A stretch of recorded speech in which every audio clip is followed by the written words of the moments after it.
recipe today is we're going to be making the batter, and you may notice that I have some strawberry cake mix. So we'll be making a modified cake mix recipe to make this a little bit easier for you guys at home. Dump it right into my stand mixer. We'll be making a strawberry basil flavor. What I'll be doing is cutting up these strawberries, adding it to our already strawberry flavored cake. Now that we have our strawberries cut, we're going to be moving on to the next part of the batter, which is 6 eggs, and then I'm gonna add some of our wet ingredients. One of my additions is going to be cheesecake pudding. I want my crumb to be nice and tight, and I want it to be super moist, and that pudding helps with it. 2 cups of milk, which is also different. Cake mix recipes typically call for water, and the milk helps make it way more moist. It's all of the fat in the whole milk. Now we're ready for the exciting part. We will be using our Magical Butter made infused cannabis vegetable oil. I like to use vegetable oil because it is a bland flavor. I feel that it adds the right moisture. I feel like using butter is a terrible idea for cakes. It never comes out as moist as I want it. I'm going to be mixing the batter first without the strawberries because I want the batter to get a chance to be fluffy and airy all on its own without the strawberries getting in the way. We also want to make sure that a lot of air is incorporated so that we get nice tall cakes. It's strawberry time, baby! I'm gonna throw these in. I am not coordinated, however, somehow make this happen every day. I'm gonna start this. Just gonna put it on low because I don't want to start to mash up the strawberries. I just want them incorporated so we get nice, beautiful strawberry bites in our cake. Now that we have our batter, I'm going to pour them all in these 6 sprayed pans, and I'm gonna try to make it even throughout. I'll even stick my spatula in it, scoop it out of the pan itself, and add it to one that is needing a little bit more love. Yum, look at those strawberries. These little lines are so good to get off before you bake because actually when they are on there like this, they will bake before the cake does, and then when your cake starts to rise, it will make it so the cake sticks to the pan, and that's when you have like problems getting your cake out of the pan. So if this ever happens, just wipe it off, it's good to go. Our batter is poured in, these cakes are ready to bake. We're gonna bake at 350 for about 26 minutes. While our cakes are baking, I'm gonna make some simple syrup. You're probably thinking, what the heck is that? It's a fancy way to say half sugar, half water, and we're gonna cook it to boiling so it becomes a syrup. The purpose of a simple syrup in a cake is to add more moisture. I do not like dry cakes. If I have a cake that tastes like I need a glass of milk, I'm like, okay, that was not very good. So I'm going to add fresh basil paste. I'm using this instead of fresh herb because I feel like it's gonna incorporate easier. It's already in a nice convenient paste, and I like making things simple. Let's talk about our tincture. And I'm using tincture instead of oil or butter because the simple syrup is mostly made of water. And as I'm sure you know, fat and water are 2 completely different things. They never really emulsify together completely. Our simple syrup's ready to go.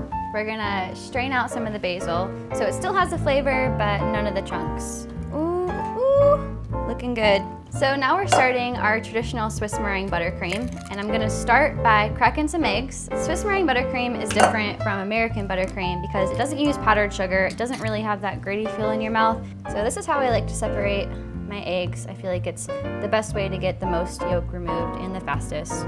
Really nothing to yoke about. I weigh the sugar because it's the most accurate way when you're baking to weigh things out, and this is one recipe you kind of want to pay attention to. Because of the way it is, you'll see that it has all these granules. Air is in between those granules, so when you weigh it out with a volume measure like a scoop, you're not going to get the exact amount as if you weighed it with a scale. Get it all nice and mixed in. We don't want any clumps left behind. All right, so now that everything's incorporated, I'm gonna set this on a double boiler, and I'm gonna stir this while it cooks for about 5 minutes. You don't want it to touch the water because the water is so high of a temperature that it's gonna burn the bottom before it makes it to the top of the mixture. I'm gonna do this, and I'm gonna rub it between my fingers. It should feel like hot bath water, like almost a little too hot to get in, but you'll stick your foot in, and then it shouldn't feel gritty. It'll be nice and smooth. So I've cubed our 6 sticks of butter so the mixer can handle it. It's still cold. I want it to be cold because my meringue's still a little bit warm. So I'm going to slowly incorporate this in while it's mixing on low.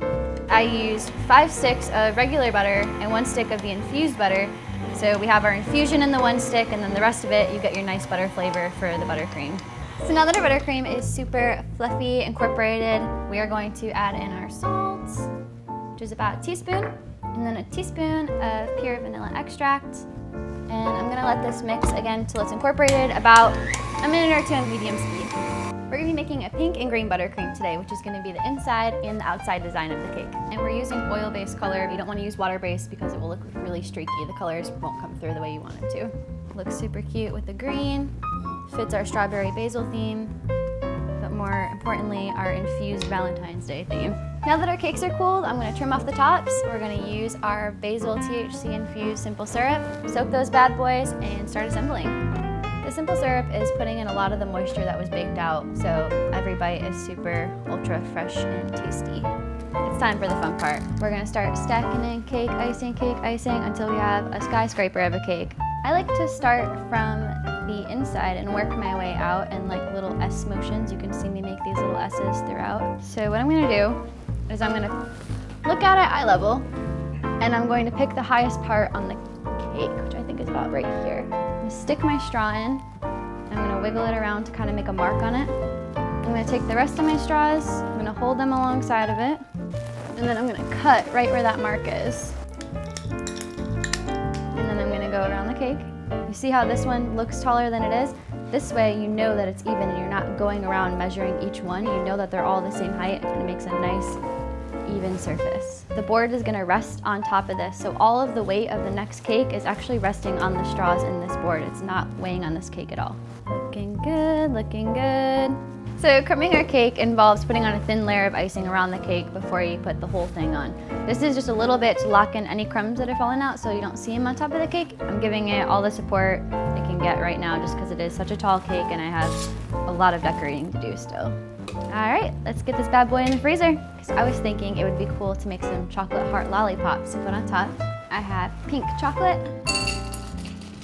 It's going into our double boiler. I'm gonna thin it out just a little bit with some oil, and I thought, why not make it infused coconut oil? Wow, infused chocolate smells good.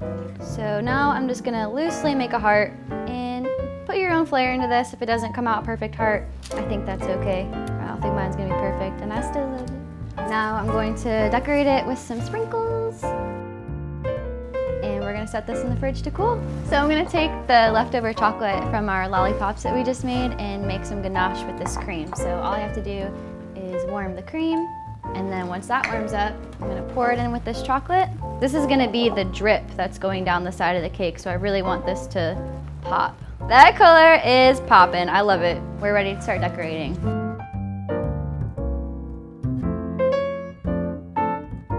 Now we're gonna smooth it out. We are going to be using a plastic scraper, and I'm going to hold it on the cake, kind of pressing against it, but mostly just keeping in the same motion with that same pressure all the way throughout. And I'm gonna go around one time, clean it off, go through again, and as many times as it takes to get a nice, smooth, bubble-free texture. I could literally do this all day, it's so satisfying. Next step is gonna be throwing this bad boy in the freezer again. We want it to get cold enough to hold our drip because we have our nice, beautiful, hot pink ganache that we are now going to pour on top and drip down the sides.